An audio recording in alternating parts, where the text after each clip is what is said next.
Why does God cause or allow suffering? Is the wrong question. Because God doesn't cause suffering. And why is suffering allowed?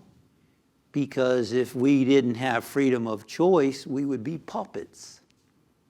Spirit allows us freedom of choice, to think, to interpret, to look at our life in our own unique ways, to make choices.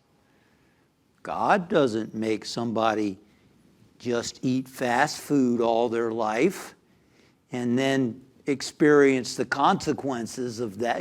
God lets us do what we want to do. It's one energy, it's one power.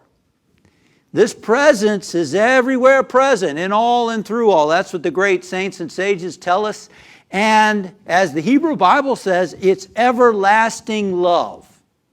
Everlasting love. I've loved you with an everlasting love. In other words, there's not anything you can do or not do that's going to separate you from the love that is.